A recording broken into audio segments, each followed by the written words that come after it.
Good morning. खुश रहो, स्वस्थ रहो, सभी को एक एक मोल आशीर्वाद।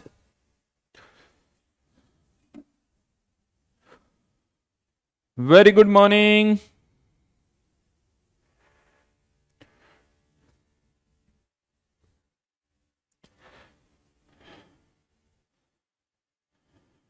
हाँ जी, क्या स्टेटस है होमवर्क का?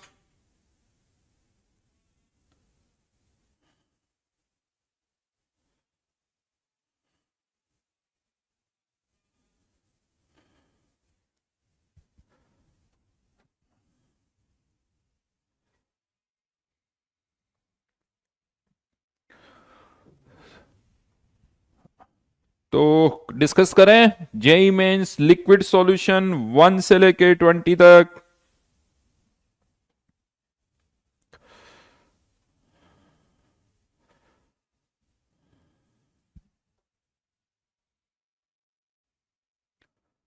ठीक हो जाएगा, कोई नहीं। अच्छा, लेग आ रहा है, अभी ठीक हो जाएगा।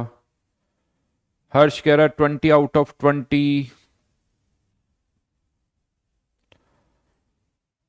होमवर्क डन अंकित का। केशव बेटा, काम की बात लिखो, इधर उधर की बातें करने से कोई मतलब नहीं है। इसी का 2-3 क्वेश्चन हो गए, 2-3 क्वेश्चन रह गए, बाकी सारे हो गए।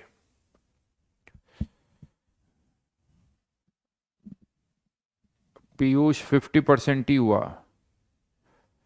आयुषी 20, सिर्फ 20th नहीं हुआ, बाकी सब हो गए। हेमंत होमवर्क करके मजा आ गया। केशु 18 हो गया आउट ऑफ 20। आज अरविंद आज 15 तक ही हो पाए। पटेल सारे बन गए।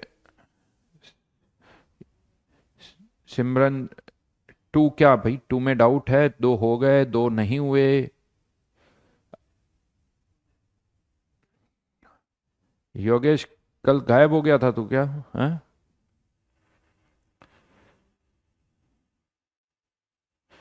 20 में ही डाउट है, 20th में ही डाउट है, सारे हो गए। विनय कह रहा है कि सर होमवर्क नहीं किया, तबीयत खराब थी। कोई बात नहीं बेटा, जल्दी तबीयत ठीक करो, खाओ अच्छी तरह से, हेल्दी डाइट लो। घर वाले जो कहे जल्दी जल्दी से टेबलेट्स लो। 95% हो गया। शैली निखिल 14th नहीं हुआ। 14th, ये क्या लिखा निखिल? अच्छा क्या लिखा तुमने? 14th ही हुआ। हसन पूरा नहीं हुआ। विक्की 10। अनमोल 8th में डाउट है। 100% राहुल। चलो अब लेग तो नहीं आ रहा। अब आप डिस्कशन स्टार्ट कर दें।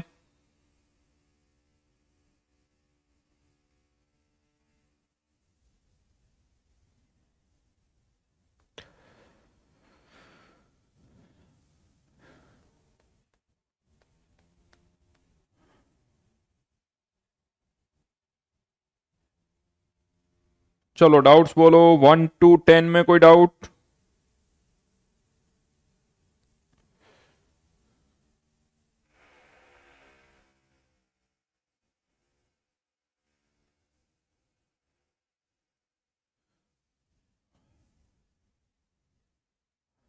वन टू टेन में यस सर। 8th में डाउट है।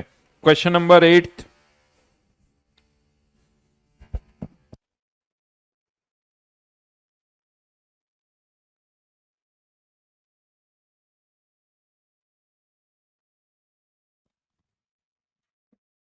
Question number 8।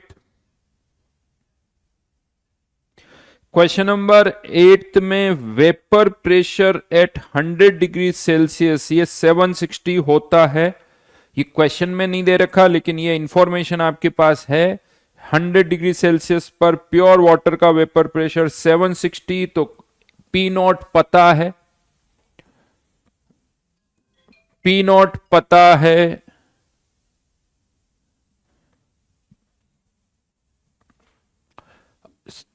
और अब बाकी आगे सॉल्व कर सकते हो। ठीक है, नेक्स्ट। Question number 10।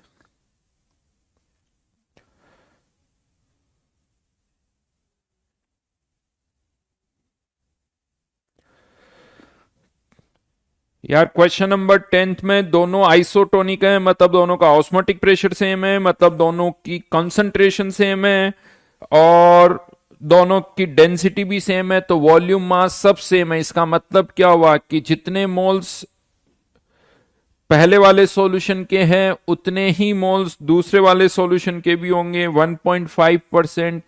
एक का मोलर मास पता है, दूसरे का मोलर मास निकाल लो।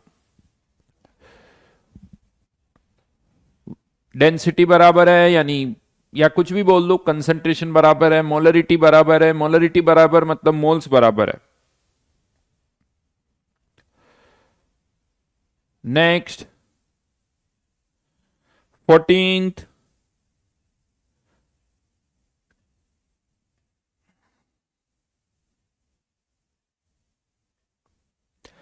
क्वेश्चन नंबर 14 में एन हेप्टेन और इथेनॉल, चलो बताओ क्या होगा ये। एन हेप्टेन और इथेनॉल क्या शो करेगा? Positive deviation, negative deviation, ideal solution, क्या लगता है आपको? क्वेश्चन नंबर 14 की बात कर रहा हूं।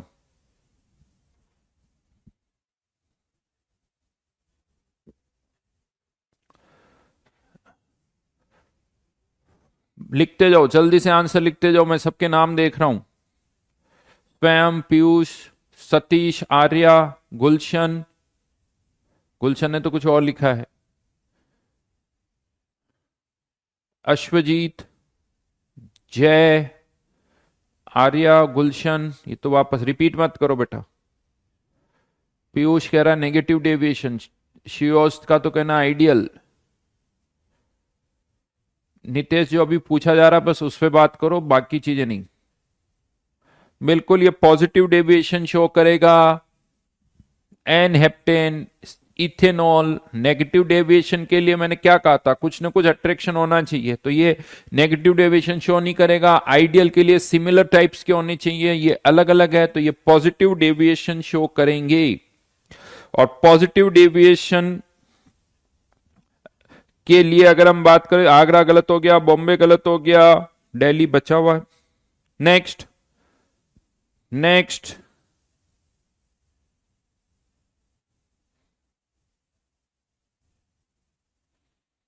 11th नहीं बता रहा हूं, सेम क्वेश्चन किया हुआ है हमने। आगे बढ़ो।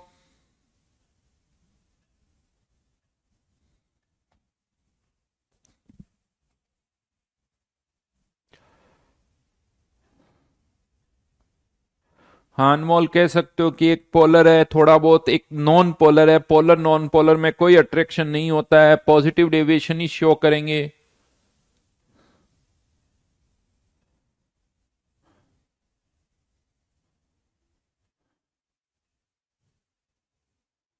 नमन बेटा, मैथ्स को थोड़ा ज्यादा टाइम दो, ऐसा नहीं कि बहुत ज्यादा टाइम दो, लेकिन तुम्हारी मैथ्स अगर वीक है तो मैथ्स मैथ्स का टाइम बढ़ाओ, फिजिक्स और केमिस्ट्री का टाइम थोड़ा कम करो, ताकि मैथ्स में जो सिंपल से क्वेश्चन आते हैं एग्जाम में, बेसिक क्वेश्चन आते हैं, वो हो। बिल्कुल छोड़ दोगे तो गड़बड़ हो जाएगी। तो डेली में आप ये कह सकते हो कि 40-45% टाइम मैथ्स को दो, बाकी टाइम आप फिजिक्स केमिस्ट्री को डिस्ट्रीब्यूट कर दो।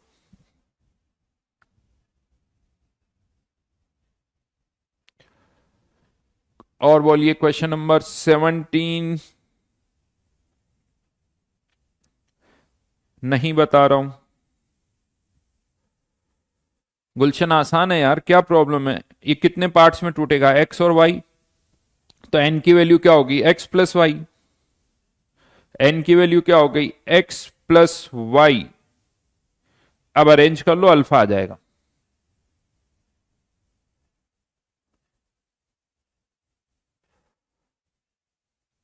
आर्यन थर्ड का D option, colligative properties non volatile solute कौन सा, उस पर डिपेंड नहीं करती है। कौन सा ऑप्शन की बात कर, थर्ड में ऑप्शन शुड बी करेक्ट, क्या बोले?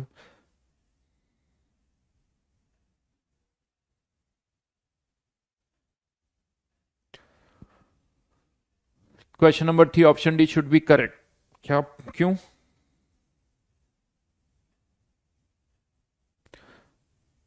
सॉल्वेंट डिफरेंट है बेटा, सॉल्वेंट डिफरेंट है तो दोनों का के बी डिफरेंट होगा, के बी के एफ डिफरेंट होगा तो डिप्रेशन इन फ्रीजिंग पॉइंट भी अलग होगा, डिप्रेशन इन फ्रीजिंग पॉइंट भी अलग होगा।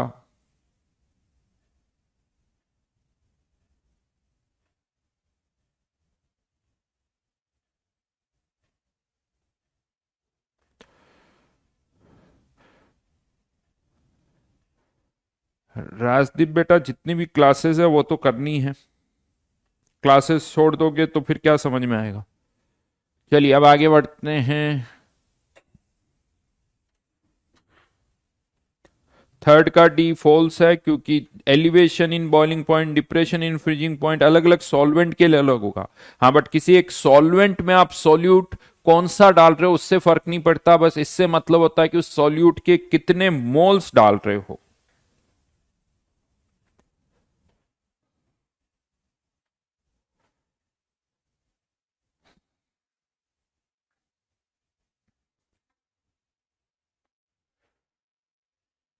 डाउट समझ में नहीं आ रहा आर्यन तुम्हारा, बट क्वेश्चन नंबर 3 का डी ऑप्शन फॉल्स है और फॉल्स ही पूछा है, थर्ड क्वेश्चन में फॉल्स ही पूछा है, इसीलिए फोर्थ जो है वो फॉल्स है, वो आंसर हो गया।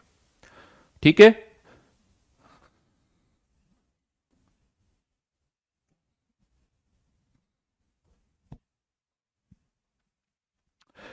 तो लास्ट क्लास में हमने वेलोसिटी और रेडियस के एक्सप्रेशंस डिराइव कर लिए थे और उसके बाद मैंने 19 से टाइम पीरियड फ्रीक्वेंसी की भी बात कर ली। अब इसी में आगे बढ़ते हैं। बोहर मॉडल के थ्रू आप इन एनर्जी लेवल्स की, इन स्टेशनरी ऑर्बिट्स की एनर्जी भी फाइंड आउट कर सकते हो। तो टोटल एनर्जी का क्या फॉर्मूला होगा उसकी बात करते हैं। तो यहां पर अब जो टोटल एनर्जी होगी वो किसके बराबर होगी, kinetic energy plus potential energy, right. एक इलेक्ट्रॉन मूव कर रहा है तो उसकी काइनेटिक एनर्जी कितनी हो जाएगी, half m we square, plus electron और न्यूक्लियस के बीच में इलेक्ट्रोस्टैटिक फोर्स लगेगा और इलेक्ट्रोस्टैटिक फोर्स के कारण एक पोटेंशियल एनर्जी आएगी जिसका फॉर्मूला आप सबको पता है, k q one q two upon R. और अगर अपोजिट चार्जेस हैं, अपोजिट चार्जेस है तो वो जो पोटेंशियल एनर्जी होगी वो नेगेटिव होगी। और यहां पर चार्ज की अगर हम बात करें तो वही जेड ई और ई हो जाएगा, तो Z E square upon R. तो यहां पर जो पोटेंशियल एनर्जी होगी that is Z E square upon R, that is total energy, that is total energy, kinetic energy plus potential energy. और यहां पर मैं आपको बता दूं ये जो पोटेंशियल एनर्जी है एट आर डिस्टेंस, बेसिकली ये तब आती है जब इन्फानाइट पर हम पोटेंशियल एनर्जी को क्या मान लेते हैं, जीरो मान लेते हैं। तब हमारे पास ये फॉर्मूला आता है k q one q two upon R.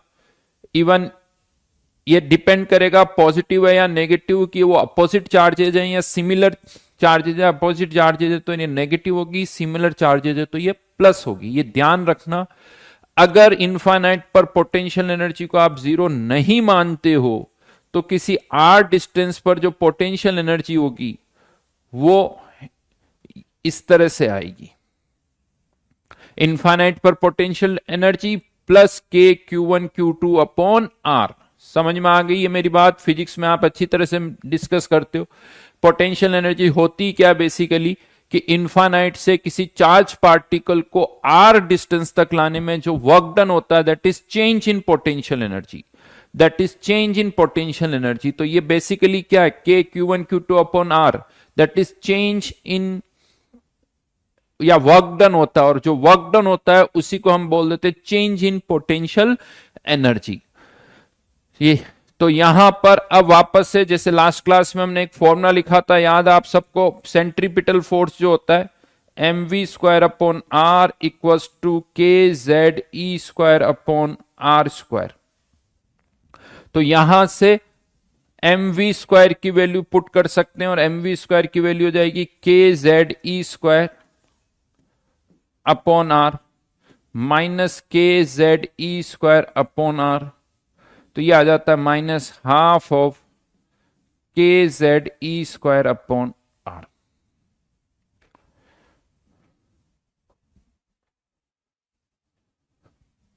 Right. ये टोटल एनर्जी का एक्सप्रेशन आ गया। इसमें अगर आर की वैल्यू पुट कर दी जाए तो ये फॉर्मूला आ जाता है 2 pi square k square Z square E की power 4 m upon n square h square. ये टोटल एनर्जी का फॉर्मूला आ गया यहां पर। और अब अगर यहां पर भी वापस हम सारी वैल्यूज पुट कर दें तो ये टोटल एनर्जी आ जाती -13.6 Z square upon n square. देखिए ये एनर्जी नेगेटिव है तो ऐसा लगता है सर एनर्जी नेगेटिव में हो सकती है क्योंकि ये रेफरेंस जो है आपने इन्फिनिटी पर रेफरेंस क्या लिया है, 0 लिया है। अगर ये इन्फिनिटी पर रेफरेंस 100, 200, 300 कुछ लोगे तो फिर हो सकता है कि ये वैल्यू पॉजिटिव हो जाए। तो इट्स टोटली रिलेटिव। जैसे अर्थ की सरफेस पर पोटेंशियल एनर्जी 0 मानते हैं, इसीलिए इस पेन की h हाइट पर पोटेंशियल एनर्जी mgh है। लेकिन अगर मैं अर्थ की सरफेस से 1 किलोमीटर ऊपर पोटेंशियल एनर्जी को 0 मानता हूं तो फिर इस पेन की पोटेंशियल एनर्जी पॉजिटिव नहीं होगी, नेगेटिव होगी। बट पॉजिटिव नेगेटिव इतना डिफरेंस क्रिएट नहीं करता है क्योंकि अल्टीमेटली आगे हमें चेंज इन पोटेंशियल एनर्जी से मतलब होता है। और जो चेंज इन पोटेंशियल एनर्जी होगा वो वैल्यू वही रहेगी चाहे आपका रेफरेंस कुछ भी हो। पोटेंशियल एनर्जी में चेंज जो है वो वही रहेगा। इसीलिए आप रेफरेंस 0 लेते हो, 100 लेते हो, आगे चल के हम देखेंगे चेंज इन पोटेंशियल एनर्जी तो उतना ही आएगा। फर्दर यहां पर हम देख सकते हैं इसको, अगर केयरफुली इन सारे फॉर्मूलों को अगर आप ऑब्जर्व करो तो टोटल एनर्जी क्या है, -12 ऑफ के Z E square upon R. और काइनेटिक एनर्जी क्या है, हाफ ऑफ के Z E square upon R. मतलब एक तरह से आप कह सकते हो जो काइनेटिक एनर्जी है वो टोटल एनर्जी का माइनस है। ये टोटल काइनेटिक एनर्जी, ये टोटल एनर्जी, दोनों में माइनस का डिफरेंस है। और ये टर्म किसको शो कर रही है, के Z E square upon R, potential energy को। तो जो पोटेंशियल एनर्जी होती है वो 2 टाइम्स टोटल एनर्जी होती है। तो यहां से हमारे पास काइनेटिक एनर्जी, पोटेंशियल एनर्जी और टोटल एनर्जी तीनों के फॉर्मूले आ गए। वैसे ज्यादा जरूरत हमें टोटल एनर्जी की होगी, काइनेटिक और पोटेंशियल पर क्वेश्चन कम आते हैं। ज्यादा जरूरत हमें टोटल एनर्जी की भी होगी कि एक सिस्टम अगर है सिंगल इलेक्ट्रॉन सिस्टम तो उस सिंगल इलेक्ट्रॉन सिस्टम की टोटल एनर्जी इतनी होगी। वो कितनी होगी वो इस पर डिपेंड करेगा कि इलेक्ट्रॉन फर्स्ट लेवल पर है, सेकंड लेवल पर है, थर्ड लेवल पर है, किस लेवल पर इलेक्ट्रॉन है, हाइड्रोजन में है या हीलियम प्लस में है, इस पर डिपेंड करेगा। तो ये टोटल एनर्जी यहां से फॉर्मूला हमारे पास आ गया। अच्छा ध्यान रखना ये टोटल एनर्जी का जो फॉर्मूला है इसमें ये इलेक्ट्रॉन वोल्ट में है, ये इलेक्ट्रॉन वोल्ट में है। और इसको आप चाहो तो जूल में कन्वर्ट कर सकते हो। आप सबको जूल और इसका कन्वर्जन पता है। तो अब हमारे पास यूं कह दो मेनली 3 फॉर्मूले हो गए, रेडियस, वेलोसिटी, टोटल एनर्जी। ये 3 मेजर फॉर्मूले हो गए। वेलोसिटी के बाकी आप आपस में रिलेट कर सकते हो क्योंकि ये फ्रीक्वेंसी, टाइम पीरियड ये भी उसी से निकल के आ जाता है, टोटल एनर्जी ये भी उसी से निकल के आ जाता है। तो ये सारी चीजें आप वहां से फाइंड आउट कर सकते हो। हाँ फर्दर लेकिन मैं आपको बता दूं कभी कभी क्वेश्चन इस पर भी आ जाते हैं, इलेक्ट्रोस्टैटिक फोर्स। इलेक्ट्रोस्टैटिक फोर्स ये किसके बराबर होता है, के Z E square upon R square, K Z square upon R square. तो यहां पर देखें तो आर जो है एन स्क्वायर अपॉन जेड के डायरेक्टली प्रोपोर्शनल है। तो यहां N square upon Z put करूंगा तो जेड ऑलरेडी ऊपर है तो जेड की पावर 3 अपॉन एन की पावर 4 के डायरेक्टली प्रोपोर्शनल हो जाएगा। Electrostatic force is directly proportional to z की पावर 3 अपॉन n की पावर 4। और जो एंगुलर मोमेंटम होता है, angular momentum is directly proportional to only n, NH upon 2 pi, उसमें z की कोई टर्म नहीं होती। तो एंगुलर मोमेंटम तो सीधा सीधा कह सकते हो जैसे से n बढ़ेगा एंगुलर मोमेंटम बढ़ेगा। हाइड्रोजन हो या हीलियम प्लस हो, z से कोई लेना देना नहीं होता है। बट बाकी कुछ चीजें z और n इस तरह से भी वेरी करती है, तो वो भी आप देख सकते हो। अब क्वेश्चन क्या आते हैं यहां पर उसकी मैं बात कर रहा हूं। तो बहुत सारे क्वेश्चन तो इसी तरह से आते हैं, वैल्यूज पुट कर दो साहब, z की वैल्यू इतनी, n की वैल्यू इतनी, रेडियस कितनी होगी, हाइड्रोजन के फर्स्ट ऑर्बिट की रेडियस क्या होगी, सेकंड ऑर्बिट की रेडियस क्या होगी, स्पीड क्या होगी इलेक्ट्रॉन की, मूव जो कर रहा है फर्स्ट ऑर्बिट में क्या होगी, सेकंड ऑर्बिट में क्या होगी, यानी z पता होगा, n पता होगा, या तो स्पीड निकालो या वेलोसिटी रेडियस निकालो। इस तरह के क्वेश्चंस यहां पर आते हैं। बहुत ज्यादा तो नहीं, 1-2 क्वेश्चन मैं आपको देता हूं जिससे थोड़े फॉर्मूले आपको अच्छी तरह से याद आ जाए। तो यहां पर जो क्वेश्चन मैं दे रहा हूं कुछ इस तरह से दे रहा हूं, रेडियस ऑफ 2,2 यहां पर जो पहली टर्म है वो तो रिप्रेजेंट कर रही एन को, और जो दूसरी टर्म है वो रिप्रेजेंट कर रही है जेड जी को। ठीक है, समझ में आ गया। डिवाइडेड बाय आर को 1,1, then R 2,1 upon R 1,1। Similarly velocity की केस में भी 2,2, velocity 1,1, then velocity 2,1 upon velocity 1,1। इन सब का रेशियो बताना आपको, ये वैल्यू कितनी होगी। Similarly total energy 2,1, total energy 2, 1,1। Sixth kinetic energy 2,2 upon kinetic energy 2,1। Then potential energy भी लिख सकता हूं मैं, बट वो रेशियो तो खैर वही आ जाएगा। चाहो तो आप इसमें अब और ऐड कर सकते हो। Time period 2,1 upon 3,1। ठीक है। At frequency 2,1 upon 2,2। जल्दी से इन सब के आंसर निकालो, जल्दी से इन सब के आंसर निकालो।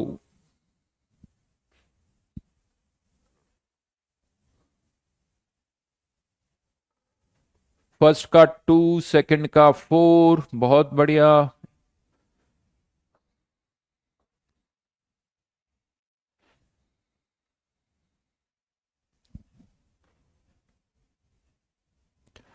ये फ्रीक्वेंसी है, ध्यान रखना। एफ मतलब फ्रीक्वेंसी, जिसका फॉर्मूला मैं लिखवा चुका हूं आप लोगों को।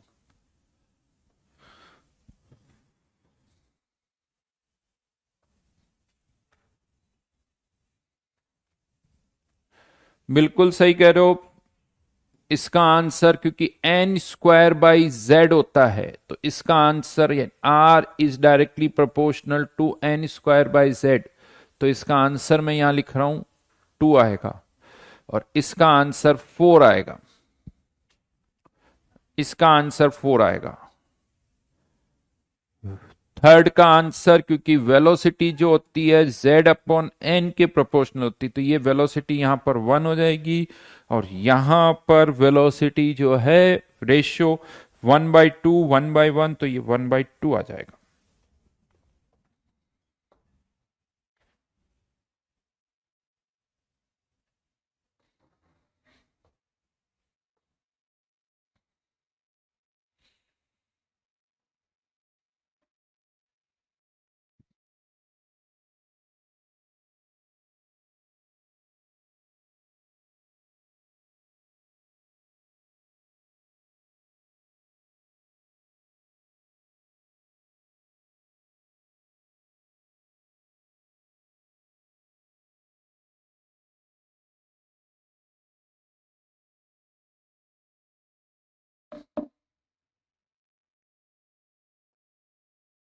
आगे भी आंसर आ गए क्या? 1/4, 4, 8/27, 1/4,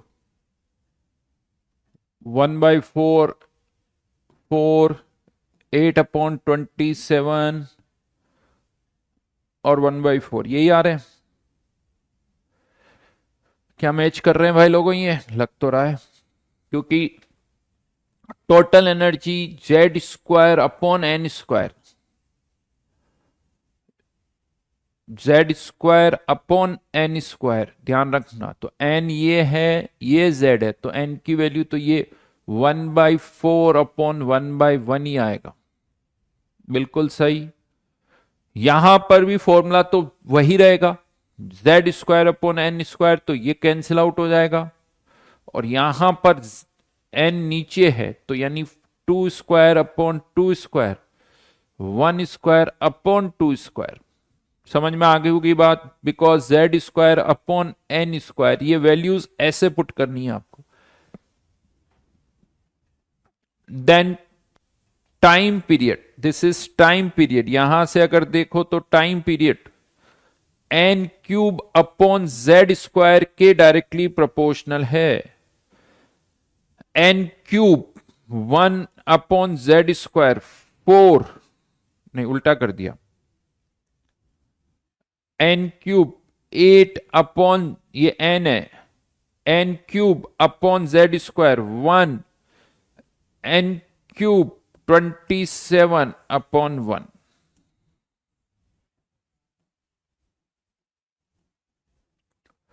और लास्ट वन उल्टा हो गया, z² upon n cube, z² upon n cube, z²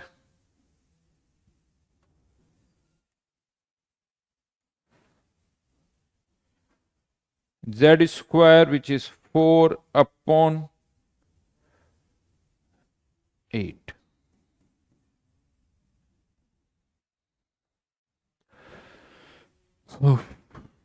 right.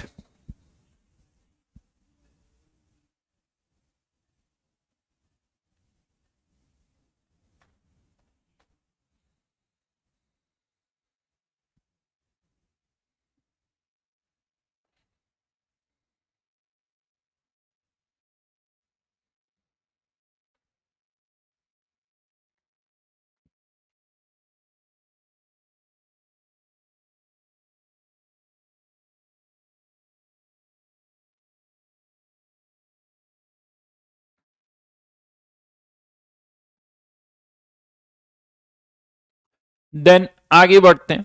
अब यहां पर टोटल एनर्जी की भी मैं बात करूं तो टोटल एनर्जी का फॉर्मूला है -13.6 z² upon n², electron volt. अब इस चैप्टर में अगर आपको एग्जाम में कैलकुलेशन फास्ट करनी है ना तो कुछ डेटा याद रखना पड़ेगा। अगर डेटा याद है तो एग्जाम में कैलकुलेशन में टाइम कम लगता है, तो दिमाग में वैल्यूज रखो। जैसे यहां पर अगर मैं बात करूं तो टोटल एनर्जी की अगर हम बात करें, टोटल एनर्जी फॉर हाइड्रोजन और total energy for helium plus, ये आपको फाइंड आउट करनी है। n=1, n=2, n=3, 4 और अप टू 5। ये डेटा आपको याद होने चाहिए। हाइड्रोजन के लिए और हीलियम प्लस के लिए टोटल एनर्जी की वैल्यू क्या होगी, जल्दी से लिखो। पहले हाइड्रोजन के लिए लिखो, फिर हीलियम प्लस के लिए लिखना। पहले हाइड्रोजन और फिर हीलियम प्लस के लिए लिखो।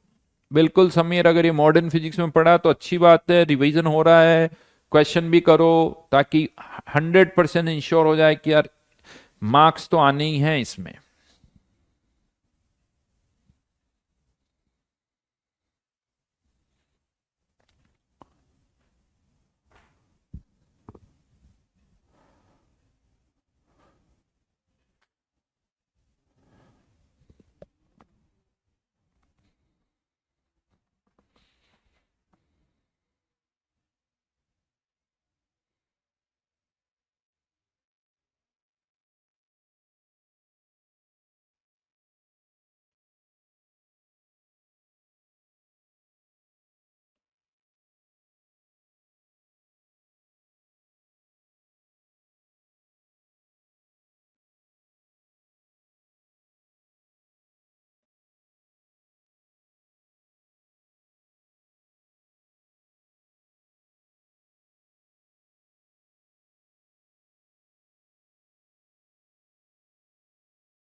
हाँ जी, वेरी गुड।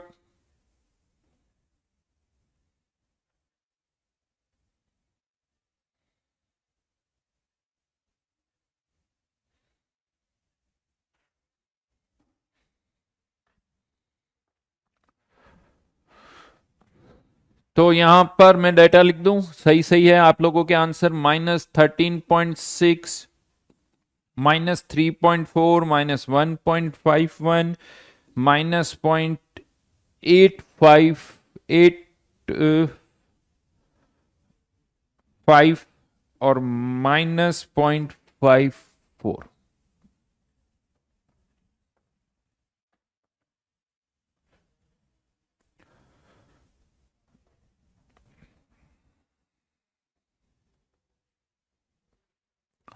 और यही हीलियम प्लस की बात करें तो यहां पर अब Z की वैल्यू 2 आएगी, Z की वैल्यू 2 हो गई तो ये 4 टाइम्स हो गया, 4 टाइम्स हो गया। तो हीलियम प्लस के लिए ये -13.6 इंटू कितना हो जाएगा 4, विच इज -54.4, 54.4 ही लिख देता हूं, बट हाँ -54.4।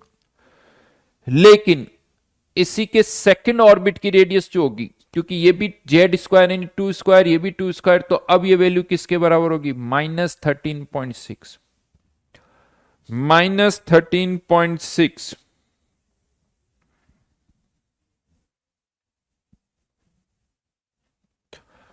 थर्ड ऑर्बिट की रेडियस -6.04 और फोर्थ की वापस 3.4, फोर्थ की वापस 3.4। इवन आप कह सकते हो यहां पर कि फर्स्ट ऑर्बिट की रेडियस सेकंड से मैच करेगी, सेकंड की फोर्थ से करेगी, और अगर कोई सिक्स्थ है तो उसकी कह सकते हो कि वो 1.51 ही होगी, 1.51 ही होगी।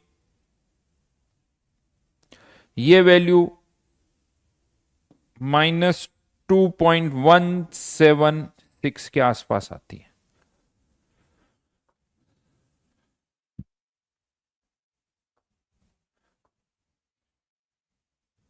बिल्कुल ऐसे भी कर सकते हो, ये डेटा याद कर लो, इन सबको 4 से मल्टीप्लाई कर दो, ये डेटा याद रख लो, इन सबको 4 से मल्टीप्लाई करते जाओ, 4 से मल्टीप्लाई करते जाओ, तो वैसे भी याद कर सकते हो।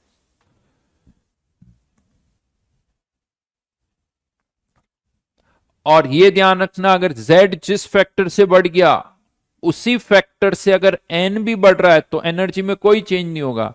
यानी अगर मैं यहां पर बात करूं हीलियम प्लस के बजाय लिथियम +2 की, तो लिथियम +2 के लिए थर्ड ऑर्बिट की जो रेट एनर्जी होगी वो -13.6 होगी, सिक्स्थ की जो होगी वो -3.4 होगी। ये तो कह ही सकते हैं हम, ये तो कह ही सकते हैं, थर्ड की -13.6 और इसकी -3.4 सिक्स्थ ऑर्बिट की।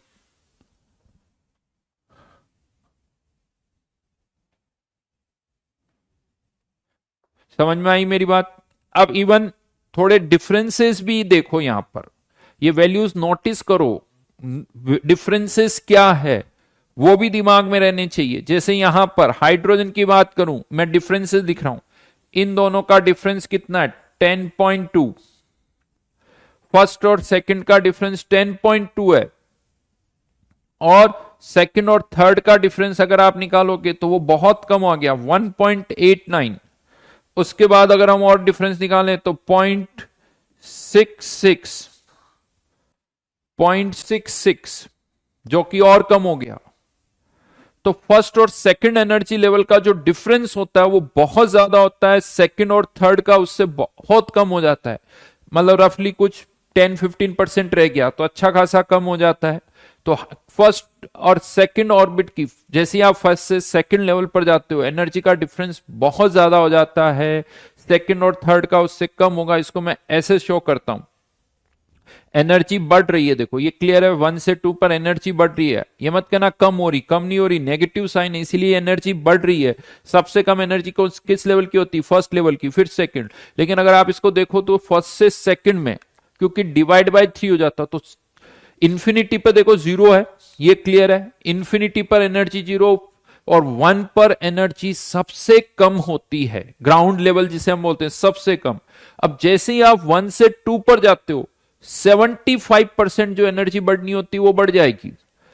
जब आप ग्राउंड से इंफिनिटी तक जाते हो तो अगर इसको ऐसे सोचो, टोटल मान लो 1 सेकंड के लिए ग्राउंड पर -100 है, इंफिनिटी पर 0 है, ग्राउंड पर -100 है, इंफिनिटी पर 0 है, तो जैसे आप ग्राउंड से मतलब n = 1 से 2 पर जाओगे तो -100 से वो -25 रह जाएगी, 75% कम हो जाएगी। ये बात समझ में आ रही मेरी? ये वैल्यूज थोड़ी टिपिकल है, इसीलिए मैं 100 के अकॉर्डिंग ले रहा हूं। यानी अगर मैं ये मान लू कि this is infinity, this is infinity, तो आपको इसको 4 पार्ट में ब्रेक करना होगा। ये माइनस इंफिनिटी, ये सॉरी नॉट, ये ग्राउंड लेवल जिसे हम क्या बोल रहे हैं, n इक्वल्स टू 1 और ये n इक्वल्स टू इंफिनिटी।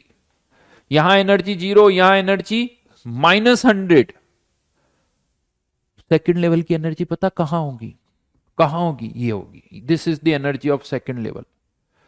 ये सेकंड लेवल की एनर्जी हो गई, ये फर्स्ट लेवल की एनर्जी और ये सेकंड लेवल की एनर्जी साहब कितनी, -25, यानी इतना ज्यादा कि अब बाकी जितने भी एनर्जी लेवल्स है, n equals to 3, n equals to 4, वो सब यहां पर होंगे। ये इतना ज्यादा डिफरेंस तो केवल कहां आ गया, 1 से 2 में।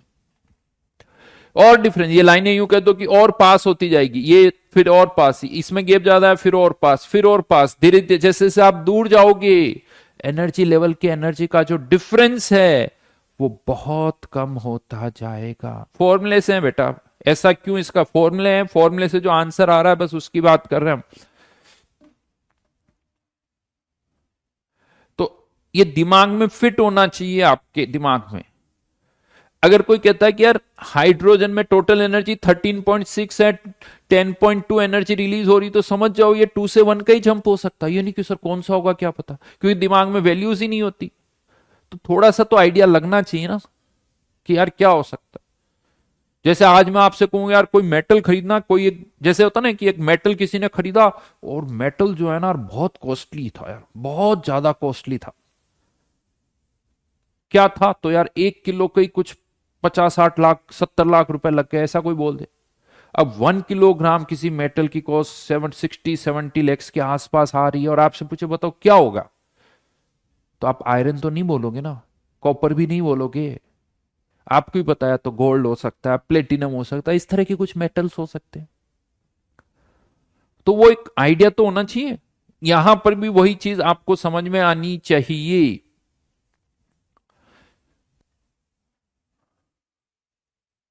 बिल्कुल सबको आइडिया है, देखो खट से sir, gold gold gold, gold की रेट सबको पता है। तो ये डिफरेंस का भी थोड़ा सा हमें आइडिया हो, क्वेश्चन इस पर भी आते हैं। अब इससे फायदा क्या होगा, ये तो अभी मैं यहां से हटा रहा हूं।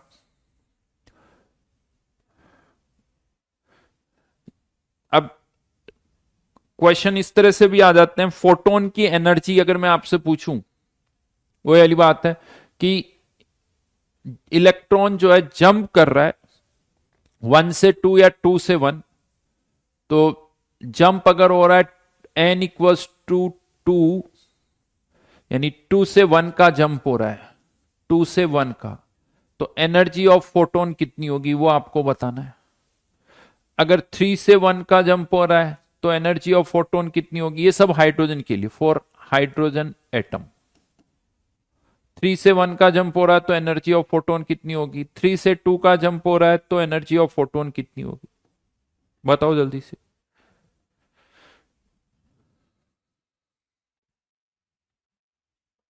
डेटा सामने है, हाइड्रोजन एटम के लिए बताना है।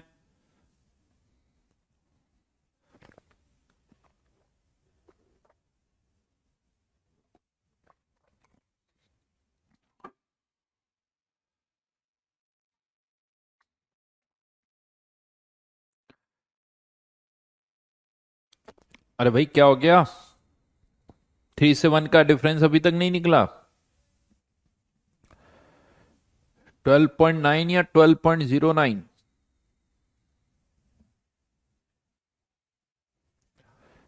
फॉर हाइड्रोजन एटम लिखा हुआ है यहां पर, 40.8 कैसे हो जाएगा for hydrogen atom.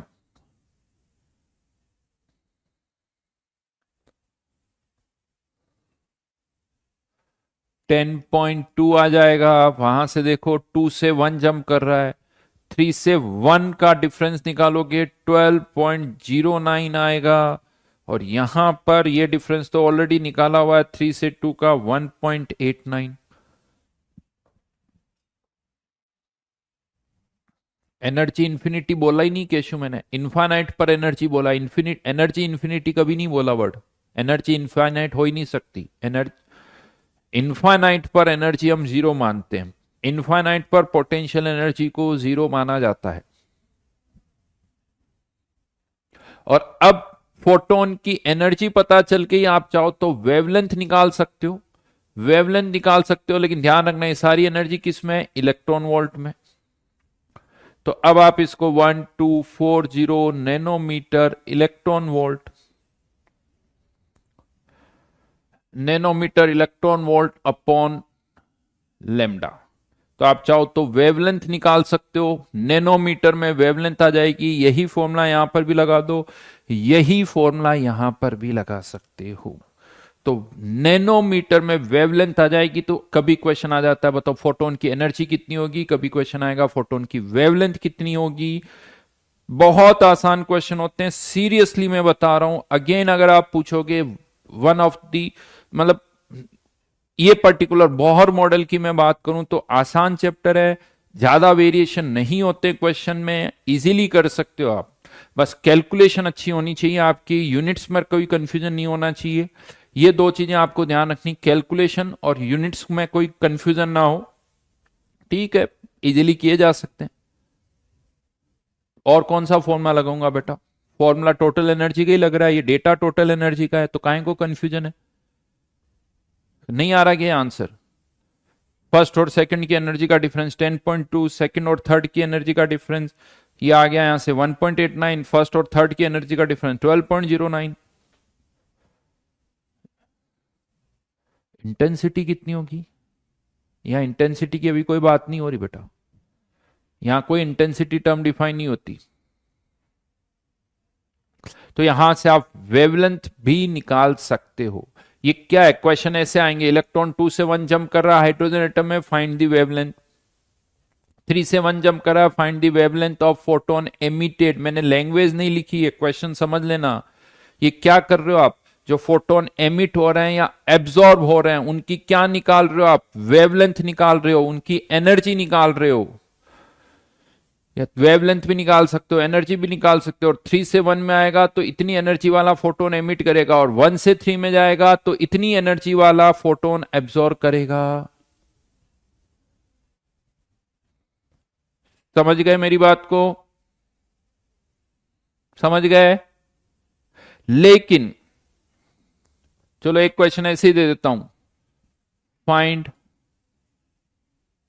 Energy and wavelength of photon absorbed when an electron jumps from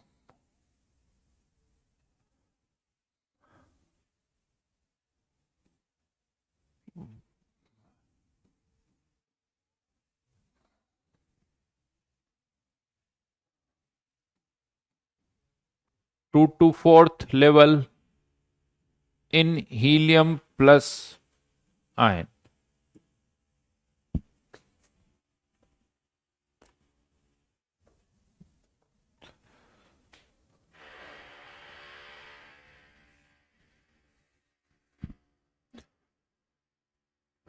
बहुत बढ़िया आदर्श, आदर्श ने सारे आंसर भी निकाल दिए, वेरी गुड।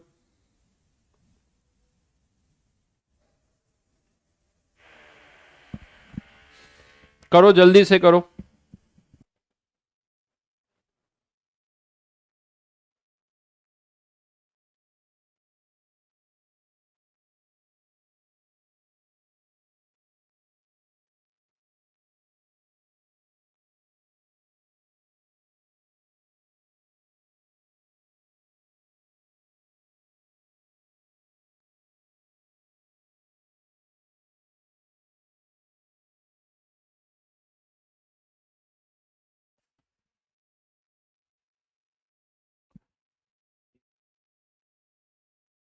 हाँ?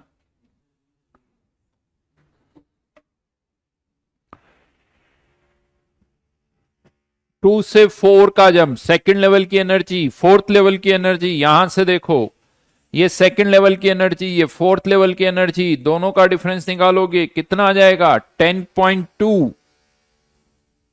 10.2 energy of fourth level minus 13.6 Z square 4 upon 4 का square which is -3.4। Second level की एनर्जी निकालोगे 13.6, 4/2 का स्क्वायर, ये भी मतलब, तो ये हो जाएगा -13.6। Energy of photon 10.2 equals to 1240 nanometer electron volt upon lambda. तो वेवलेंथ आ जाएगी 1240 10.2 नैनोमीटर। लेकिन यही वेवलेंथ हम एक और फॉर्मूले से फाइंड आउट कर सकते हैं। इनफैक्ट मैं आपको थोड़ी सी स्टोरी सुनाऊं। देखो, बोहर ने तो इस तरह से लॉजिक से फॉर्मूले डिराइव किए थे, बट रिडबर्ग के लिए कहा जाता है ना, रिडबर्ग एक पीएचडी स्टूडेंट था और उसकी मैथमेटिक्स बड़ी स्ट्रांग थी। तो उस टाइम पर क्या था, स्पेक्ट्रम के डेटा थे। अब ये वर्ड एक नया आया, स्पेक्ट्रम, थोड़ा सा आइडिया आपको होना चाहिए स्पेक्ट्रम वर्ड को लेके। स्पेक्ट्रम क्या होता है वो अभी मैं आपको बताऊंगा, बट यूं कह दो स्पेक्ट्रम से रिलेटेड बहुत सारे डेटा थे और रिडबर्ग को कहा कि यार ऐसा कोई फॉर्मूला ढूंढो, ऐसा कोई फॉर्मूला ढूंढो जो इस सारे डेटा को सेटिस्फाई करे। अब आप सोचो, रिडबर्ग के पास कोई आइडिया नहीं था कि इलेक्ट्रॉन कहां से कहां जंप करता है, एनर्जी लेवल्स क्या होते हैं, जेड क्या होता है, कुछ आइडिया नहीं था। बस उसे ये पता था कि ये बहुत सारे डेटा है कि हाइड्रोजन का जब हम स्पेक्ट्रम लेते हैं तो उसमें इन वेवलेंथ वाले रेडिएशंस ऑब्जर्व होते हैं, हीलियम की में ये वेवलेंथ वाले रेडिएशंस ऑब्जर्व होते हैं। तो उसके पास केवल ये डेटा था कि हाइड्रोजन का स्पेक्ट्रम, मतलब हाइड्रोजन का स्पेक्ट्रम का क्या मतलब हुआ कि जब हाइड्रोजन का आप स्पेक्ट्रम लेते हो तो उसमें इस वेवलेंथ वाले रेडिएशन होते हैं, हीलियम प्लस में ये वेवलेंथ वाले रेडिएशन होते हैं। तो उसको ये कहा गया कि फॉर्मूला ढूंढो, और सोचो रिडबर्ग ने हिट एंड ट्रायल करते हुए एक फॉर्मूला ढूंढ दिया, और फॉर्मूला था 1/λ RH/Z², 1/N1² -1/N2 सर, जो कि लगभग बोहर मॉडल से मैच करता वही फॉर्मूला है। क्योंकि बोहर मॉडल में जो हम फॉर्मूला लिखते हैं hc/λ 13.6 Z², 1/N1² -1/N2², यही आता है कि कोई इलेक्ट्रॉन किसी एक लेवल से दूसरे लेवल में जा रहा है तो एनर्जी का डिफरेंस इक्वल्स टू फोटोन की एनर्जी विच इज hc/λ। तो उसी तरह से एक फॉर्मूला यहां पर आ गया। और यहां पर ये जो रिडबर्ग कांस्टेंट है, क्योंकि अल्टीमेटली वेवलेंथ निकालनी तो इसको इन्वर्स करना होगा, तो या तो इसे ऐसे याद रखो 912 एंगस्ट्रॉम 1/RH की वैल्यू, या फिर RH की वैल्यू 109700 सेंटीमीटर इनवर्स। ज्यादातर ये वैल्यू ही यूज होती है, और एक फॉर्मूला यहां पर फाइंड आउट कर लिया। इससे भी हम वेवलेंथ फाइंड आउट कर सकते हैं। देखो, दोनों थोड़े अप्रोक्सीमेटेड फॉर्मूले हैं, तो अप्रोक्सीमेशन में थोड़ा बहुत डिफरेंस आता है। बट अब अगर आप वेवलेंथ निकाल रहे हो, किसी से आंसर आ रहा है 910 एंगस्ट्रॉम, कहीं पर आंसर आ रहा है 915 एंगस्ट्रॉम, तो इससे इतना फर्क नहीं पड़ता। 910 915 ठीक है। तो ऑप्शंस में अच्छा खासा गैप होता है। क्वेश्चन अगर ऑब्जेक्टिव है तब तो 4 ऑप्शन होंगे ही होंगे, अगर सब्जेक्टिव है, न्यूमेरिकल वाला है, तो वहां पर कुछ ना कुछ हिंट दे रखा होगा कि ये अप्रोक्सीमेशन आप कर सकते हो। अगर रिडबर्ग कांस्टेंट की वैल्यू दे रखी तो रिडबर्ग कांस्टेंट से निकाल लो, और अदरवाइज आप चाहो तो बोहर मॉडल का कुछ डेटा दे रखा होगा तो उससे भी निकाल सकते हो। तो फॉर्मूले ये दोनों है, क्वेश्चन करोगे अपने आप समझ में आ जाएगा। तो फोटोन जो एमिट होगा या एब्जॉर्ब होगा, उसकी वेवलेंथ आप इस फॉर्मूले से भी निकाल सकते हो और इस फॉर्मूले से भी निकाल सकते हो। ये फॉर्मूला आया बोहर मॉडल से, इसे हम कहते हैं रिडबर्ग इक्वेशन। तो कैलकुलेशन दोनों से कर सकते हो, बाकी ठीक है, वेवलेंथ 1/λ को आप वेव नंबर जो भी बोलते हो, तो इस तरह की कैलकुलेशन की जा सकती। अब मैं आगे बढ़ रहा हूं, ये सारी बातें तो हो गई। नेक्स्ट पॉइंट आता है स्पेक्ट्रम।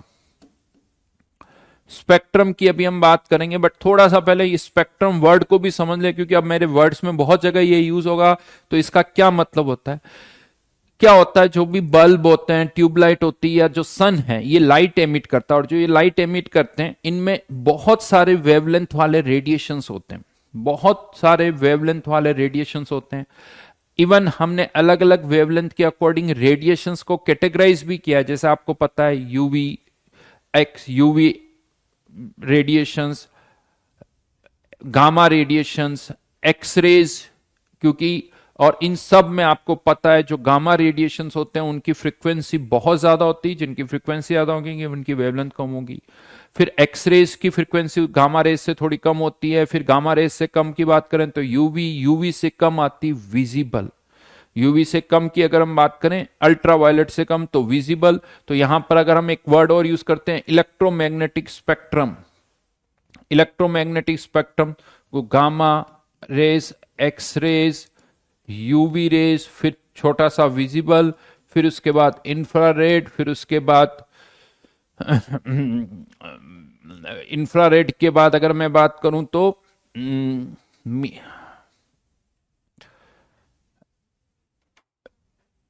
सॉरी मीटर वेव्स या रेडियो वेव्स, रेडियो वेव्स। तो इस तरह से यहां पर इस तरफ आप कह सकते हो कि फ्रीक्वेंसी जो है वो बढ़ रही है, इस तरफ जैसे हम जाते हैं तो वेवलेंथ जो है वो बढ़ती है, वेवलेंथ जो है वो इंक्रीज होती है। ठीक है, इनमें भी कैटेगरीज बनाई जा सकती है, ऐसा कुछ नहीं है, रेडियो वेव्स में भी कैटेगरीज बनाई जा सकती है। तो हमारे काम की जो है ये क्या है, विजिबल, विजिबल की एक तो रेंज क्या होती है वो आपको पता होनी चाहिए। तो विजिबल की जो रेंज होती है that is 4000 angstrom to 7500 angstrom, या नैनोमीटर में लिखोगे तो 400 नैनोमीटर टू 400 नैनोमीटर से लेके 750 नैनोमीटर, ये विजिबल की रेंज होती है जिसके थ्रू हम देख पाते हैं। बाकी जो रेडिएशंस होते हैं कुछ हमारे लिए काफी ज्यादा हार्मफुल है, हाँ एक्सरेज हमारे लिए हार्मफुल भी है, लेकिन समटाइम्स बहुत जगह मेडिकल पर्पस के लिए यूजफुल भी होता है। तो ये विजिबल की रेंज है, इसे हम बोलते हैं इलेक्ट्रोमैग्नेटिक स्पेक्ट्रम, इलेक्ट्रोमैग्नेटिक स्पेक्ट्रम। तो अब सन, ट्यूबलाइट, अर्थ, ये बहुत सारे रेडिएशन एमिट करते हैं। अब मान लो आप एक बल्ब कोई अगर रेडिएशन एमिट कर रहा है, लाइट एमिट कर रहा है,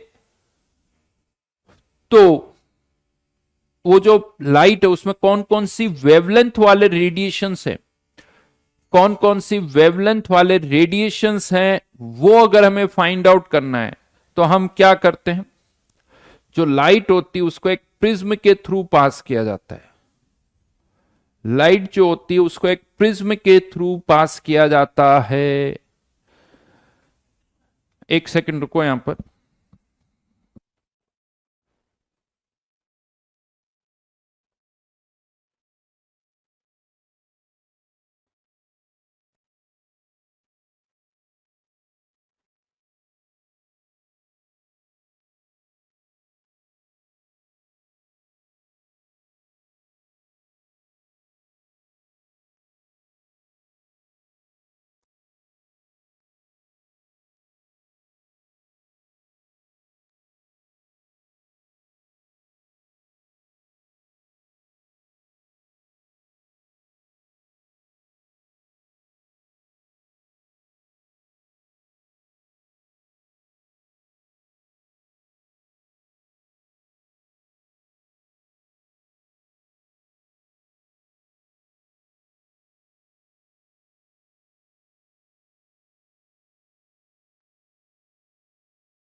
और नीचे और नीचे और नीचे आते रहो। हाँ ये चाहिए, ये 2 3, हाँ ये ले लो एक बार, पूरा ही लेक्चर ही ले लो पूरा।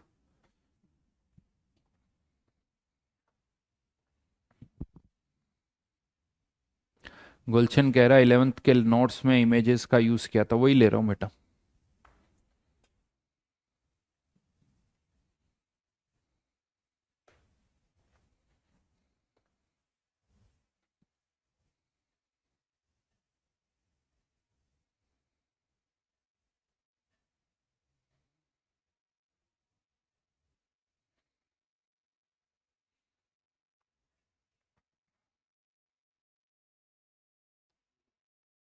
मैं ले लूंगा।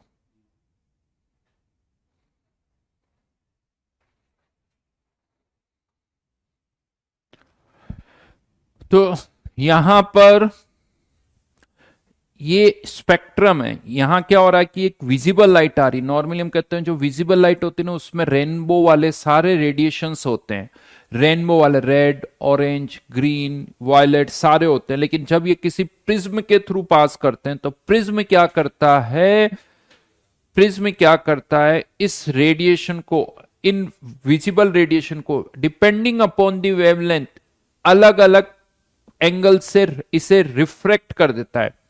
इसे हम क्या बोलते हैं, रिफ्रैक्शन। जब लाइट किसी और मीडियम में जाने पर एंगल चेंज होता है तो इसे बोला जाता है रिफ्रैक्शन।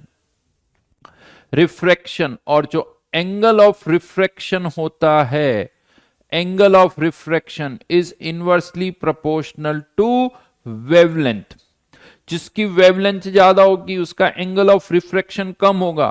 अच्छा बताओ, रेनबो में जब हम बात करते हैं, विबग्योर की बात करते हैं, तो विबग्योर में सबसे ज्यादा जो वेवलेंथ होती है वो किसकी होती है, वायलेट की सबसे कम, रेड की वेवलेंथ सबसे ज्यादा। इसी सीक्वेंस में होता है, रेड की वेवलेंथ सबसे ज्यादा, जिसकी वेवलेंथ सबसे ज्यादा रेड की, उसका एंगल ऑफ रिफ्रैक्शन सबसे कम।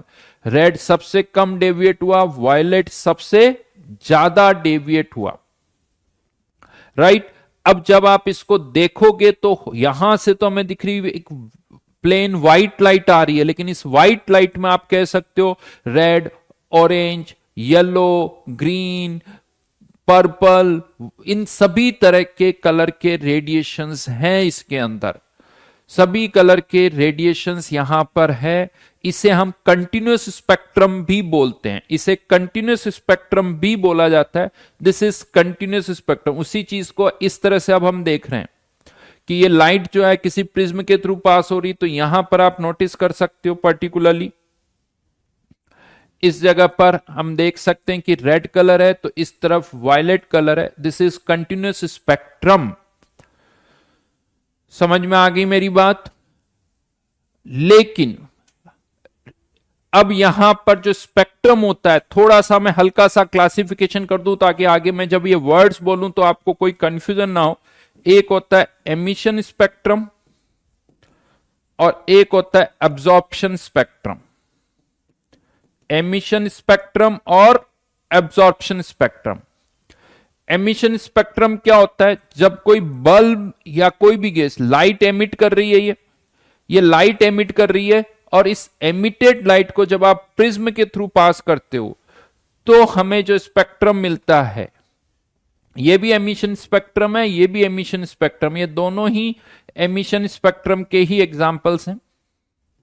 ठीक है, यहां पर ये बल्ब लाइट एमिट कर रहा है, यहां पर हमने क्या किया, किसी एक गैस को, हाइड्रोजन गैस भी हो सकती है, हीलियम भी हो सकती है, कुछ भी हो सकती है, तो ये गैस को हमने हीट अप किया। अब क्या होता है, एक बल्ब जो होता है ना वो तो सभी वेवलेंथ वाले रेडिएशंस को एमिट करता है, लेकिन कोई गैस जो होती है, हाइड्रोजन हो गई, हीलियम हो गई, ये पर्टिकुलर कुछ वेवलेंथ वाले रेडिएशन ही एमिट करते हैं, पर्टिकुलर कुछ वेवलेंथ वाले। जैसे यू मान लो, ऐसे रैंडमली मान लो, एक 4000 का किया, एक 5000 एंगस्ट्रॉम का किया, एक 6000 एंगस्ट्रॉम का किया, एक 7000 एंगस्ट्रॉम का किया।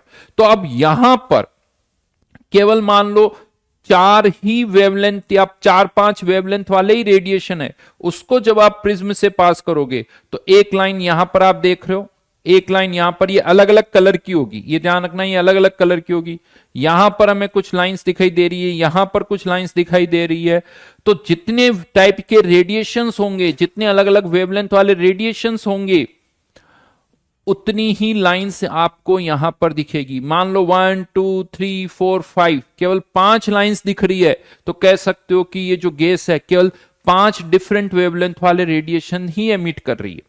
यहां पर आप कह सकते हो बल्ब ऑलमोस्ट सभी वेवलेंथ वाले रेडिएशन एमिट कर रहा है, इसीलिए इसे कहते हैं कंटिन्यूस स्पेक्ट्रम और इसको कहा जाता है डिसकंटिन्यूस स्पेक्ट्रम। मतलब आप ये कह सकते हो कि जो एमिशन स्पेक्ट्रम्स होते हैं वो भी दो कैटेगरीज में आप उनको कैटेगराइज कर सकते हो। जो एमिशन स्पेक्ट्रम है उन्हें आप दो कैटेगरीज में कैटेगराइज कर सकते हो, कंटिन्यूस और डिसकंटिन्यूस। ठीक है, समझ में आ गई मेरी बात? ये कंटिन्यूस है और ये डिसकंटिन्यूस है। डिसकंटिन्यूस में आपको कुछ ना कुछ लाइंस दिखेगी, कंटिन्यूस में कहीं पर भी पूरा कलरफुल दिखता है। यहां पर यहां कलर लाइन दिखेगी, यहां कलर लाइन, यहां कुछ और कलर लाइन, इस तरह से कुछ कलर लाइंस आपको यहां पर दिखेगी in case of discontinuous spectrum. हर एक एलिमेंट का मैं आपको बता दूं एक यूनिक स्पेक्ट्रम होता है। हर एक एलिमेंट का एक यूनिक स्पेक्ट्रम होता है कि उसमें इन वेवलेंथ वाले रेडिएशंस होंगे। और आज की डेट में अगर आपको आइडेंटिफाई करना है कि यार इस कंपाउंड, इस अलॉय में कौन कौन से एलिमेंट है, तो ये सब स्पेक्ट्रम के थ्रू ही किया जाता है। कोई भी अलॉय होता है उसका स्पेक्ट्रम लिया जाता है, स्पेक्ट्रोमीटर, स्पेक्ट्रोफोटोमीटर्स होते हैं जिसके थ्रू पता चल जाता है कि यार इस अलॉय में आयरन है, कोबाल्ट है या निकेल, और ये इतना फास्ट होता है स्पेक्ट्रम के थ्रू। तो स्पेक्ट्रम बहुत अच्छा तरीका है आइडेंटिफाई करने का कि कौन सा एलिमेंट किस में प्रेजेंट है, क्योंकि हर एक का एक यूनिक स्पेक्ट्रम होता है। जैसे फिंगरप्रिंट सबका यूनिक होता है, उसी तरह से हर एक एलिमेंट का भी अपना एक यूनिक स्पेक्ट्रम होता है कि उसमें इन वेवलेंथ वाली रेडिएशंस होंगे। अगर ये वेवलेंथ वाले रेडिएशन है तो इसको आप कह सकते, मतलब उसके अकॉर्डिंग डिसाइड किया जाता है। तो ये बात समझ में आई? अच्छा, ध्यान रखना स्पेक्ट्रल लाइंस, मान लो मैं कहता हूं 5 स्पेक्ट्रल लाइंस है, इसका मतलब आप ये कह सकते हो कि 5 अलग अलग तरह के वेवलेंथ वाले फोटोन्स एमिट हो रहे हैं, फोटोन्स एमिट हो रहे हैं। फर्दर एक और वर्ड आता है एब्जॉर्प्शन स्पेक्ट्रम। आगे बढ़ू, एमिशन क्लियर हो गया? एमिशन क्लियर हो गया, हाँ या ना? जल्दी से बताओ। यस,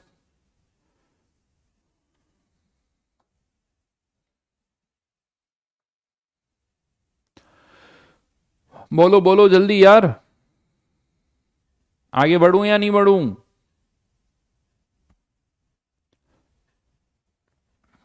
से समथिंग, यस या नो, जो भी लिखना है लिखो।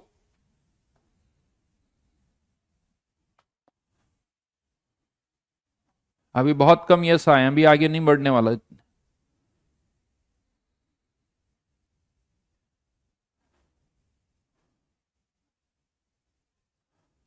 लिखिए लिखिए लिखिए फटाफट फटाफट। और अभी सब बताऊंगा, जितना बढ़ाया वो एमडी को पता नहीं कहाँ कुछ जाता है और आगे भगता रहता है।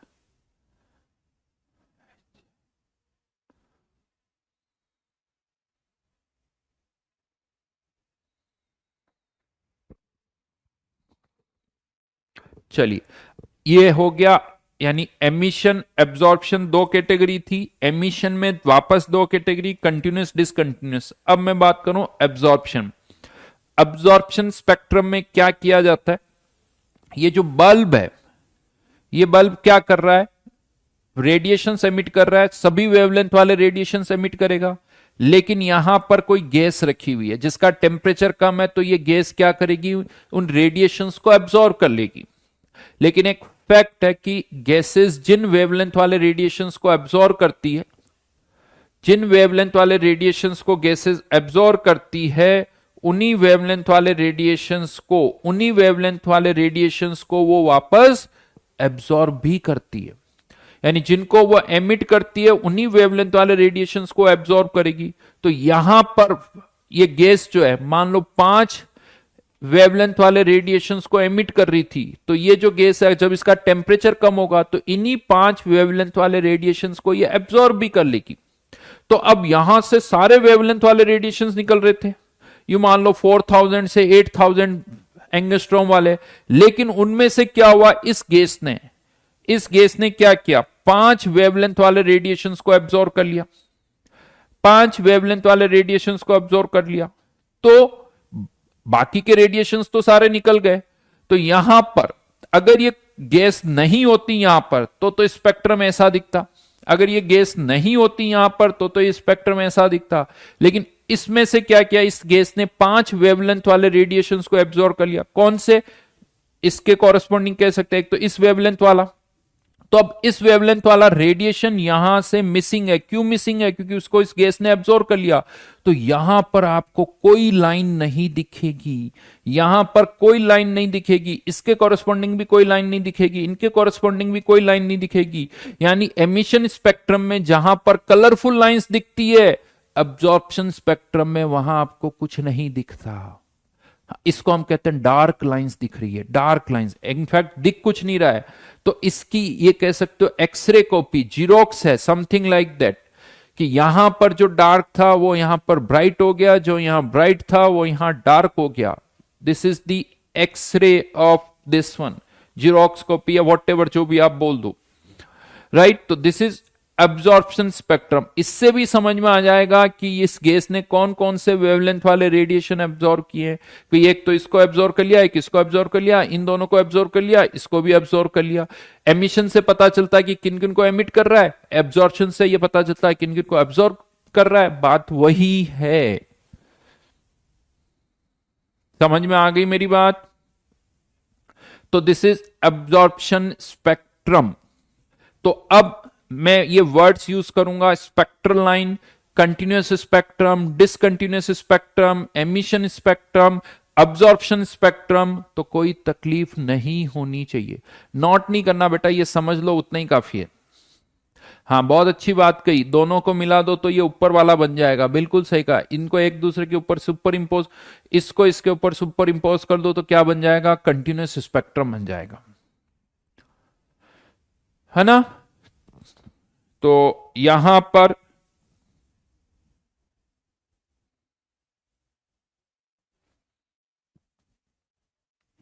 अच्छा, ये यहां पर ये एक और चीज देख लेना,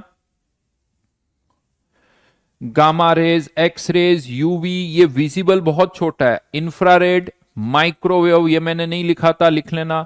माइक्रोवेव के बाद रेडियो वेव्स आ जाता है। रेडियो वेव्स में एफएम, एएम, अलग अलग बैंड जैसे आप सुनते हैं ना, वो सारी चीजें होती है।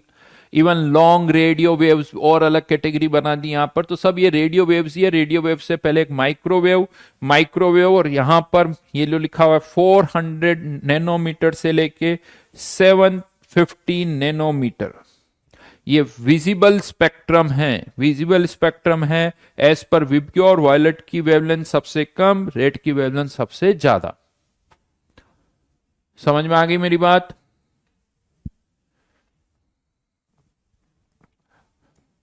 अब मैं वापस से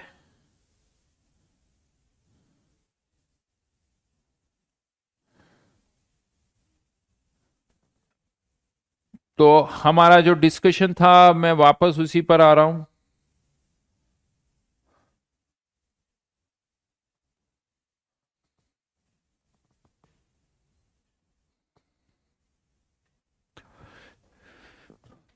तो अब यहां पर हाइड्रोजन के केस में भी क्यों एमिशन स्पेक्ट्रम मिलता है? क्योंकि इलेक्ट्रॉन जब किसी हायर लेवल से लोअर लेवल में जंप करता है तो वो फोटॉन्स एमिट करता है। उन फोटॉन्स को अगर आप प्रिज्म के थ्रू पास करोगे तो प्रिज्म के थ्रू पास करने पर आपको इस तरह की स्पेक्ट्रल लाइंस दिखेगी। तो यहां पर अब हम इन स्पेक्ट्रल लाइंस को कुछ कैटेगराइज करते हैं, स्पेक्ट्रल लाइंस को कुछ कैटेगराइज करते हैं। कैसे कैटेगराइज करते हैं? आई थिंक आप सबको थोड़ा बहुत आइडिया। अगर इलेक्ट्रॉन किसी हायर लेवल से लोअर लेवल में जंप कर रहा है, this is n equal to 1 2 3 4 5, चलो एक और 6 बना देता हूं, एन इक्वल टू 6। अगर कोई भी इलेक्ट्रॉन किसी हायर लेवल से 1 में जंप कर रहा है, हायर लेवल से 1 में जंप कर रहा है, तो इन सभी रेडिएशंस को, इन सभी फोटॉन्स को, इनके कॉरस्पॉन्डिंग स्पेक्ट्रल लाइन को हम पता क्या बोलते हैं? Lyman series. ये लाइमन सीरीज के रेडिएशंस हो गए। अगर कोई इलेक्ट्रॉन हायर से 2 में जंप कर रहा है तो इसे हम कहते हैं बामर सीरीज रेडिएशन। इसे कहा जाता है बामर, देन पास्चन, देन ब्रैकेट, और देन फंड, बट स्पेलिंग होती PFUND, PFUND। और क्यों इस तरह से क्लबिंग की गई इसका भी लॉजिक बताता हूं।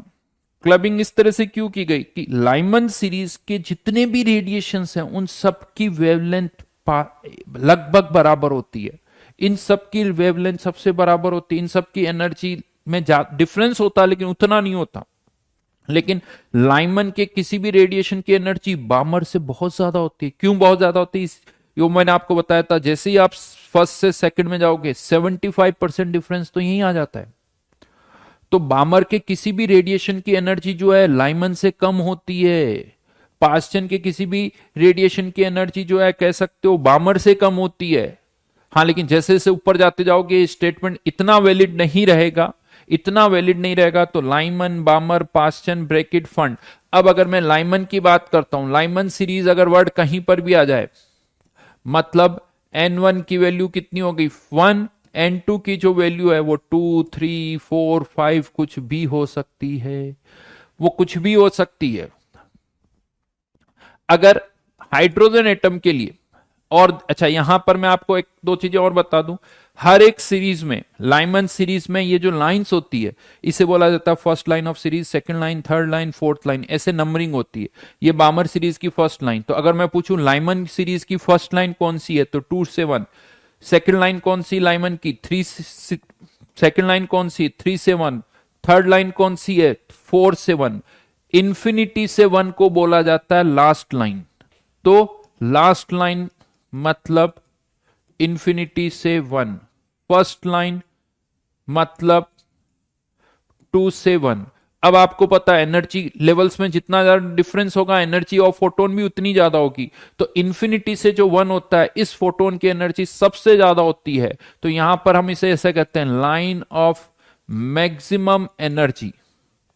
मैक्सिमम एनर्जी, या जिसे आप मैक्सिमम फ्रीक्वेंसी भी कह सकते हो, मैक्सिमम फ्रीक्वेंसी। हाँ, लेकिन वेवलेंथ की बात करें तो मिनिमम वेवलेंथ। जबकि 2 से 1 के लिए अगर हम बात करें तो लाइन ऑफ मिनिमम एनर्जी कहोगे, line of minimum energy.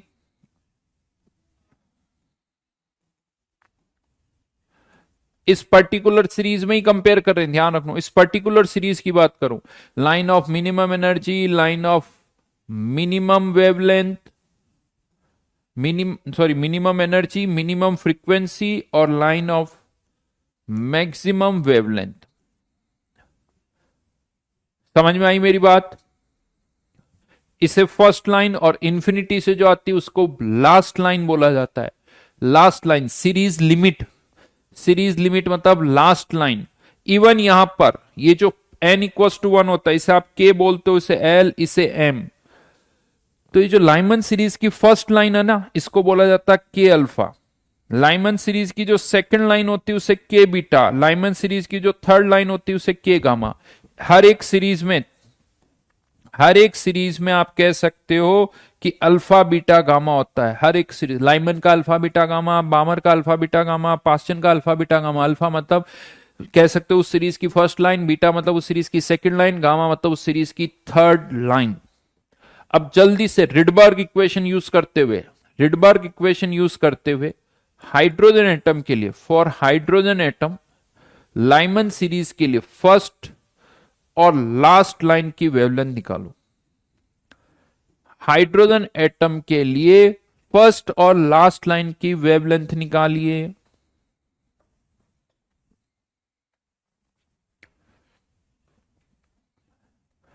Rydberg equation use करो। RH की वैल्यू 912 एंगस्ट्रॉम लेनी है।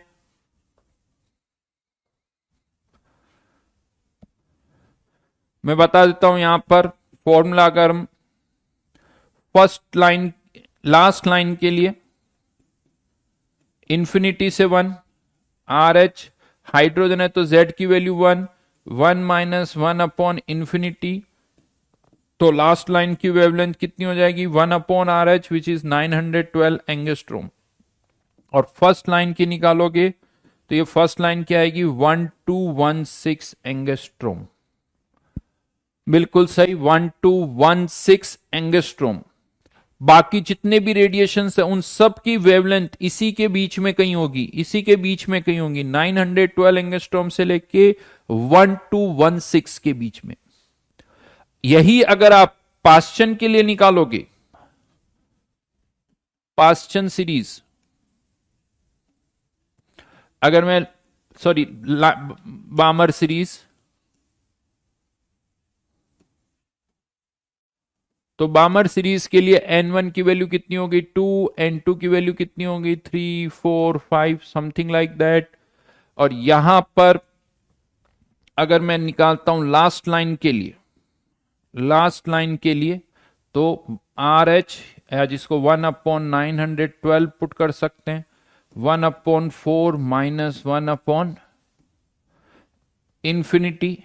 तो लास्ट लाइन की जो वेवलेंथ आएगी वो आ जाएगी 3648 एंगस्ट्रोम। और फर्स्ट लाइन की अगर आप निकालोगे, फर्स्ट लाइन की 912 1/4 माइनस 1/9, बिल्कुल ये किसी ने निकाला भी है 6566 एंगस्ट्रोम। ये विजिबल की रेंज के आसपास आ रहा है। हाँ 3648 विजिबल में लाई नहीं करता, लेकिन 6566 ये विजिबल में लाई करता है। तो यहां पर मैं आपको बता दूं first line, second line, third line और fourth line of Balmer series,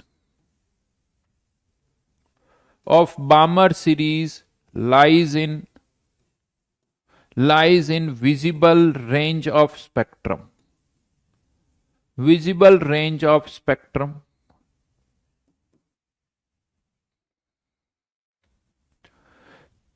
एक कंफ्यूजन है, बहुत बार कहते थे सर बामर सीरीज के रेडिएशन किस में लाई करते हैं, तो नॉर्मली हम बोल देते हैं कि बामर सीरीज के रेडिएशन विजिबल में लाई करते हैं, लेकिन यहां पर मैं आपको बता दूं बामर सीरीज के भी सारे रेडिएशंस विजिबल में लाई नहीं करते हैं। तो अब वो क्वेश्चन कैसे पूछा जाता है उस पर डिपेंड करता है। हाँ इन जनरल बामर सीरीज के रेडिएशंस विजिबल में लाई करते हैं, क्योंकि बामर के ही करेंगे और किसी के तो करेंगे ही नहीं, बामर के ही कर सकते हैं। बामर के कुछ रेडिएशंस विजिबल में लाई करते हैं, बाकी के बामर के रेडिएशंस जो हैं वो कुछ यूवी में चले जाते हैं, यूवी में चले जाते हैं, उनकी वेवलेंथ जो होती है वो कम होती है। तो बामर सीरीज के कुछ रेडिएशंस विजिबल में लाई करेंगे, लेकिन अगर आप पास्चन में जाओगे वो आपको अब कैलकुलेट करना होगा। तो पास्चन सीरीज के जो रेडिएशंस होते हैं वो सब इंफ्रारेड में ही लाई करते हैं, वो सब इंफ्रारेड में ही लाई करते हैं। अब यहां पर इस तरह के क्वेश्चंस आ सकते हैं, लाइमन सीरीज की थर्ड लाइन की वेवलेंथ निकालो, बामर सीरीज की फोर्थ लाइन की वेवलेंथ निकालो, पास्चन सीरीज की फर्स्ट लाइन की वेवलेंथ निकालो। तो ये लैंग्वेज आपको समझ में आनी चाहिए। और यहां पर मैं आपको बता दूं लाइन की वेवलेंथ निकाल रहे हो, इसका मतलब आप फोटोन की वेवलेंथ निकाल रहे हो। बहुतों को पता कंफ्यूजन नहीं आता, सर लाइन की वेवलेंथ और फॉर्मूला तो फोटोन का लगा रहे हैं। बहुतों को यही नहीं समझ में आता कि लाइन और फोटोन एक ही बात है भाई। एक लाइन मतलब एक फोटोन को रिप्रेजेंट कर रहा है, लाइन की वेवलेंथ निकालो मतलब फोटोन की वेवलेंथ निकालो, ये बात समझ में आनी चाहिए। लाइन को फोटोन से रिलेट कर पा रहे हो या नहीं कर पा रहे हो? जितने डिफरेंट वेवलेंथ वाले फोटोन्स होंगे उतनी ही लाइंस होगी। हाँ यहां पर मैं एक और चीज बताऊं, 3 अलग अलग वेवलेंथ वाले फोटोन्स है तो 3 डिफरेंट लाइंस होगी, बट उन लाइंस की ब्राइटनेस किस पर डिपेंड करेगी कि उन वेवलेंथ वाले फोटोन्स कितने हैं। जितने ज्यादा फोटॉन्स होंगे उस पर्टिकुलर वेवलेंथ के, उस लाइन की ब्राइटनेस उतनी ही ज्यादा होगी। 4000 एंगस्ट्रॉम रेडिएशन वाले बहुत सारे रेडिएशंस हैं, 4000 एंगस्ट्रॉम वेवलेंथ वाले बहुत सारे रेडिएशंस है, तो 4000 एंगस्ट्रॉम के कॉरस्पॉन्डिंग जो लाइन होगी उसकी ब्राइटनेस बहुत ज्यादा होगी। समझ में आई मेरी बात? तो हां ब्राइटनेस बोल दो, इंटेंसिटी बोल दो। तो ये बहुतों को पता लैंग्वेज ही नहीं समझ में आती है, लैंग्वेज ही नहीं समझ में आती है कि सर क्वेश्चन में तो पूछा जा रहा है लाइन की वेवलेंथ निकालो, सर फॉर्मूला फोटोन का क्यों लगा रहे हैं? कभी पूछ लिया जाता है नंबर, यहां पर नंबर ऑफ स्पेक्ट्रल लाइंस, हम वहां पर निकालते हैं नंबर ऑफ डिफरेंट फोटॉन्स।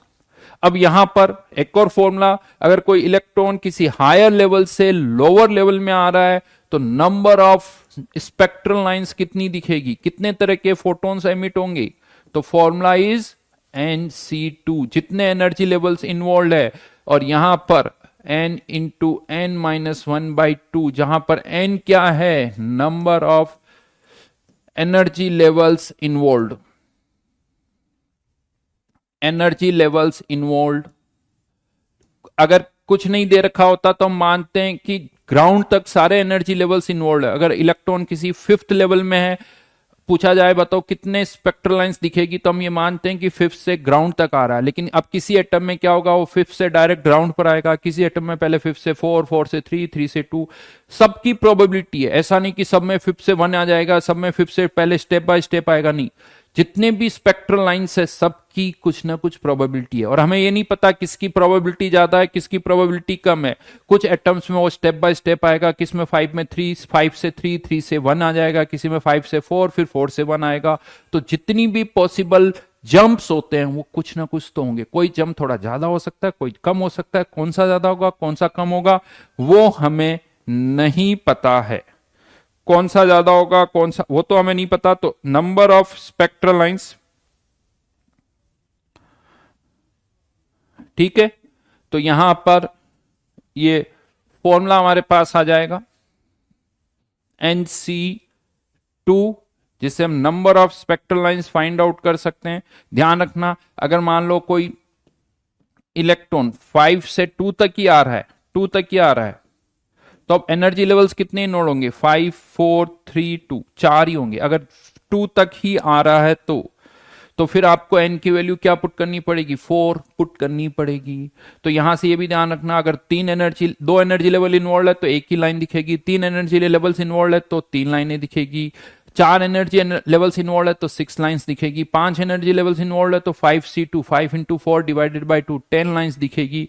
अगर 6 एनर्जी लेवल्स इन्वॉल्व है तो 6C2, 6 इंटू 5 डिवाइडेड बाई 2, तो 15 लाइंस दिखेगी। ये मत याद करो हर्ष n2 माइनस n1 वाला, इस तरह से कुछ मत याद करो, सीधा सीधा ये काउंटिंग करो energy level.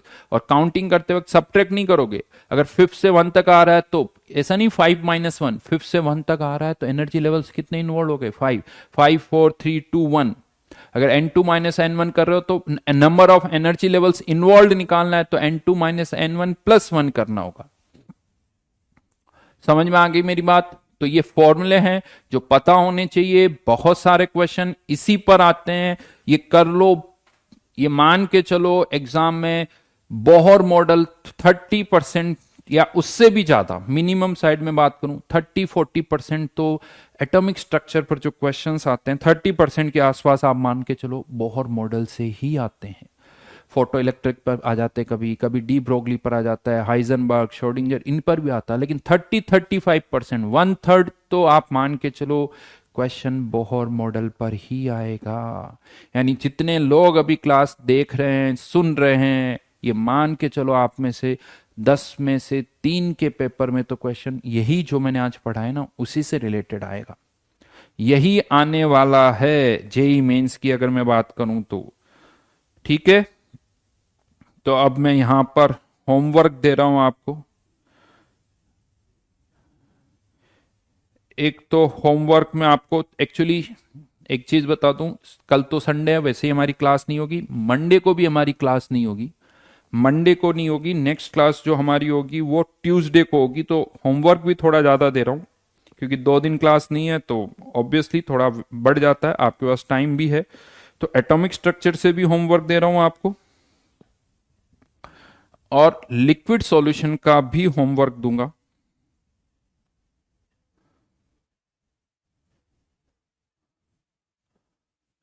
O1 question number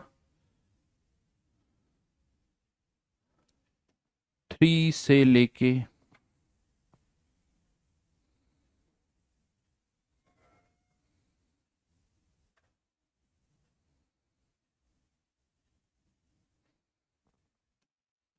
32 atomic structure liquid solution last के दूंगा यार। लिक्विड सॉल्यूशन में पिछली बार मैंने स्टार्टिंग के दिए थे, इस बार जेई मेंस के लास्ट में से दूंगा।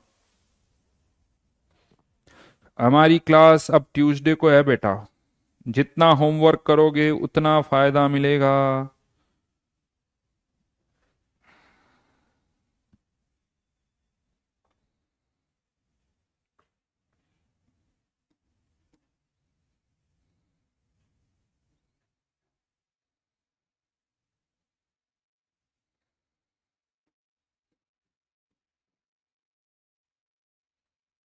लिक्विड सॉल्यूशन जेई मेंस, ठीक है।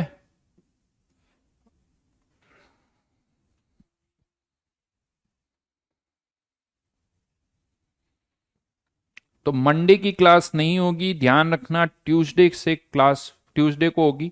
अच्छी खासी स्पीड में हम हैं, डोंट वरी। मुझे लगता है ट्यूसडे, वेंसडे, थर्सडे, फ्राइडे तक तो डेफिनेटली 4 लेक्चर में तो हम ये सब खत्म कर ही देंगे। 4 लेक्चर में हम बहुत अच्छी तरह से ये सब खत्म कर देंगे। फ्राइडे तक मोस्टली हो जाना चाहिए। 29th, ज्यादा से ज्यादा 30th और खिंच सकता है किसी कारण से, तो अलग बात है ना।